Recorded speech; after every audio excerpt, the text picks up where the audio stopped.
بیچاره اولا کی؟ بیا که کچیشه بیست مرداش دویدیم با توجی که بیست و سایکن ممکنه سرطول باید خپم چی؟ خدای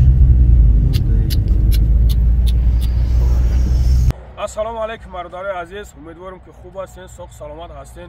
برادرای عزیز الحمدلله که با دستگیری شما با یاردم شما برادرای عزیز ای اولش پروردگار که شما سبب میشین برادرای عزیز حضور رحمت مینتداری خدمت به هر یک و یکی شما به هر یک و یکی شما میرسونم. الله مهربان درد سر پدر مادر رو نبینین برادرای عزیز. عین حال ما در رای گرانیت سایم الحمدلله که مادر روان کردیم، شکرانه پروردگار. حضور رحمت زنده باشین برادرای عزیز.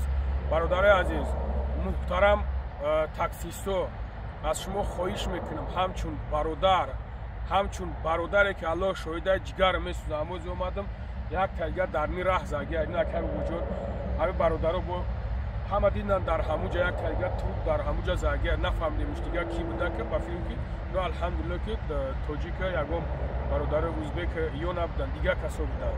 برادرای عزیز محترم تاکسیستو از شما خواهش میکنم همین راه ما باور که راه در رفتم اومگیم نو این خیلی شکو مگ رد میرم خیلی رای دروز میرم باور کننده برادرها کگده شلپر میشین کگده خو دارین از شما خواهش میکنم خو کنین برادرای عزیز در می جون شیرین تون خو کنین یک ذره میبرد باور که هر یک فورای میگذره در نگاه کم در راه پمی خدمته.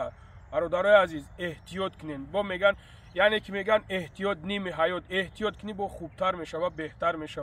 برای اون خیلی تا سخنای ما سخت نرسه. برادرای عزیز محترم تاکسیستو از شما خواهش میکنیم همین راه فقط احتیاط کنین انشالله همش خوب میشه. باور که الله شاهده در حق هر یک تا دعا میکنیم که خداوند در این راه ساق سلامت برین ساق سلامت بیاین. سلام دوستان عزیز، خدا نگهبان تو باشه. برادران مهربان راستیش میگن جهان گشته باشه جهان خورده نه. یعنی که ما دو روزی در همین راه گرانی سیم الله شاهد که وزمینی و سختی و آسونی همه همین راه دیدیم.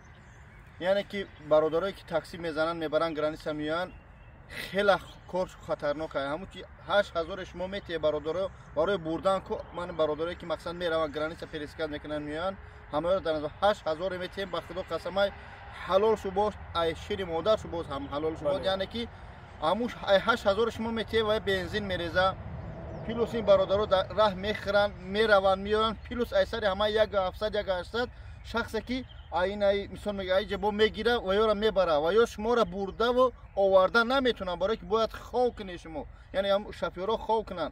اما چی گفتن این شخصایی که ماشینا تو ارنده میته که آدم ننیمت کردگی میبرن میارن از شما خواهش میکنم این برادرایی که میرون خبرش کنن که برادرها 1 ساعت 2 ساعت نیم ساعت خو کردن در کار. من همش در نظر ندارم شخصایی هستن که استینت با قوت نیرنشو جسمانی با قوت یعنی روحانی یگون مشکلی ندارن فقط سوزن میان با اجاره دستی قزاقا میتین مقصد قزاقا اینجا میگذرونن. حاضر زمانه هم خیلیشته که ملت خودشون میبرن بعضی میبرن میان غمشون میتین مقصد گرانی با اینجا سوم جخان که شتا به همون اوچرات بگذرن.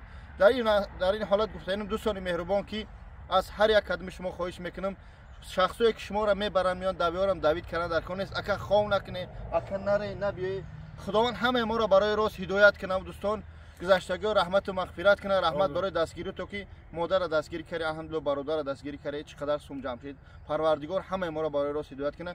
گیجا با گیجا نباشه. پدر مادر وطن عزیز و فراموش نکنید که ما مسلمان هستیم همه وقت سرجم باشه. السلام علیکم و رحمت الله. رحمت بابای لاگر برام خدمت دوست.